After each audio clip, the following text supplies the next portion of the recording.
In Module 2, we will be studying documentation and record keeping. When we finish this module, you should have the tools you will need to help you read and understand doctor's orders and prescriptions, accurately complete all of the APD forms needed for required documentation, understand the differences between subjective and objective documentation, know the rules and requirements for medical documentation, and be comfortable with your knowledge of all the documentation requirements found in Rule Chapter 65G7. In the first section of Module 2, we will be focusing on understanding medical instructions. When we finish this section, you should be able to understand a doctor's order or prescription label, identify orders or instructions that require additional information, and know the things that you should be teaching the client about their medications. By teaching, then involving the client in medication administration process, you can build a medication error prevention partnership. According to the Institute of Medicine, almost one-half of the adults in the United States have problems understanding what the doctor tells them about why they are sick and how to comply with their medication regime. It is up to you to be sure that both you and the client understand the instructions the doctor has given concerning the medications you will be administering or supervising. The most important thing to do is that if you're not sure, ask. Remember, if in doubt, check it out. Sometimes you may find an order is unclear or doesn't give you all the information you need.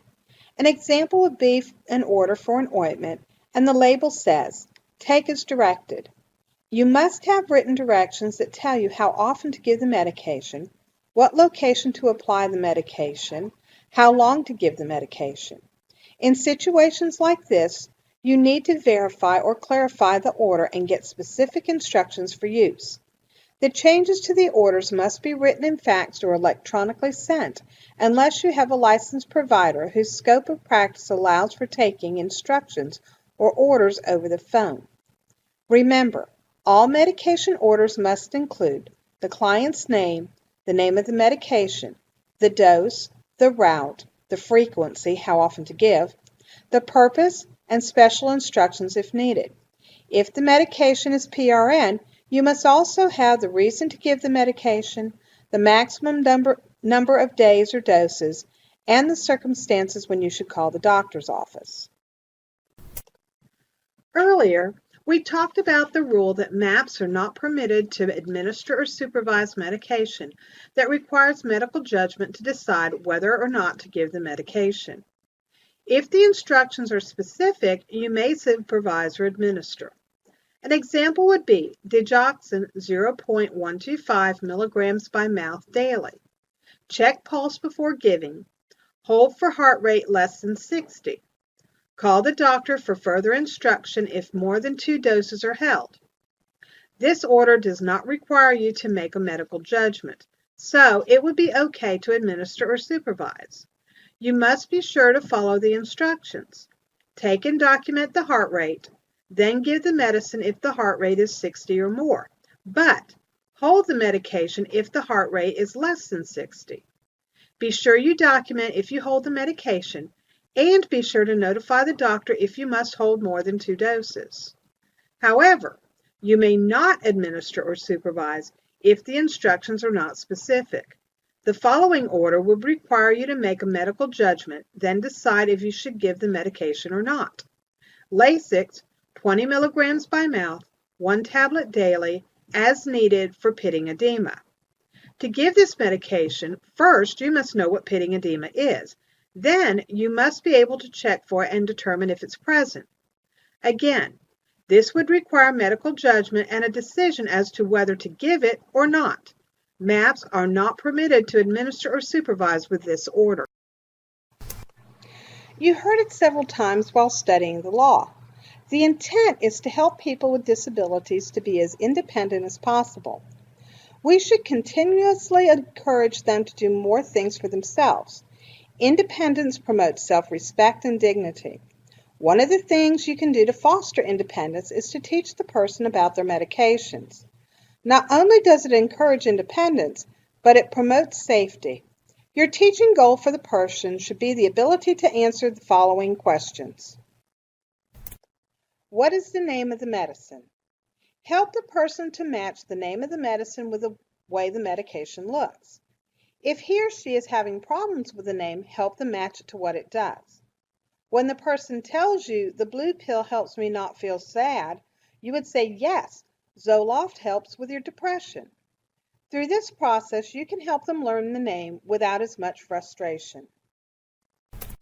Why are you taking it? Help the person understand why he takes it. For instance, the medicine helps me concentrate, or the medication helps me breathe easier, etc. When you start teaching, begin with telling the person what the medication is and what it's for each time you administer or supervise the self-administration of the medication. As time goes on, start asking if he remembers what is the name of the medication and why do you take it. When are you supposed to take the medication? Teach the person the times he takes his medicine and what medication are due at that time. You may use the MAR as a tool to help him learn and remember the time that the medications are due. Is there anything special you need to remember when taking this medicine? You will often find medications that need to be taken in a certain way. Watch for alert stickers and special instructions on the prescription label. Teach him or her about the alert stickers and any special instructions about the medication. Every time you administer the medication, review the alert or special instructions.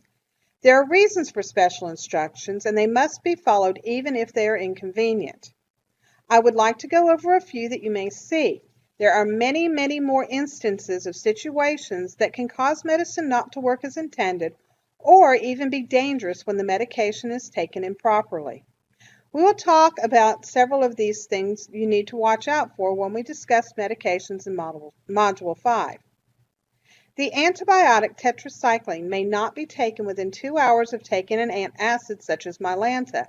These medications can react and may cause crystals to form in the kidneys. Synthroid must be taken with water on an empty stomach, and no other medications or food should be given for at least 20 minutes.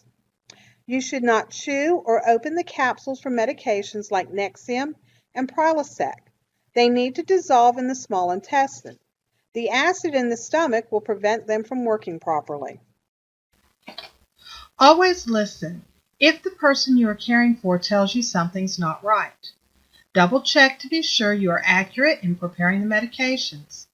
Double check the time they are due and the medications that are due. You will find once the person learns their medication and the routine, he or she is generally right if he or she questions something and says it's not correct. The prescription contains all of the information about the medication the doctor would like the person to take, such as the name, the strength, how often, how long, and what route. It will be one of the tools you will use to be sure you are giving the medicine in the way the doctor intended. When you look at a prescription, sometimes it may be a little hard to decipher since it's written in shorthand. The pharmacist will translate the information, and that is what's printed on the prescription label. We will be going over all of the parts found on a prescription, and I will teach you how to interpret it. But the first thing we need to do is learn the common medical abbreviations that you may find. Just a quick reminder before we get started. PRN means as needed. Sally has been having a lot of problems with her leg swelling. Her doctor wrote the following order: Lasix furosemide, 40 milligrams by mouth daily, PRN for fluid retention, as evidenced by a weight gain of 2 pounds or more in a 24-hour period. Weigh the patient every morning at the same time. Call the doctor if the weight gain is 4 pounds or more in a 24-hour period, or if the medication is needed for more than 2 days in a row. Call the MD before giving the third dose of medication for further instruction. The record of her daily weight is below. July 1st, 150 pounds. July 2nd, 151 pounds. July 3rd, 150.2 pounds. July 4th, 153 pounds, 40 milligrams of Lasix given. July 5th, 155 pounds, 40 milligrams of Lasix given. You weighed her this morning, July 6th, and she weighed 154 pounds and had lost a pound. What should you do?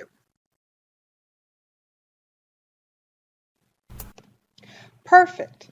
Since Sally did not gain 2 or more pounds in 24 hours, she did not need to take the PRN dose of Lasix.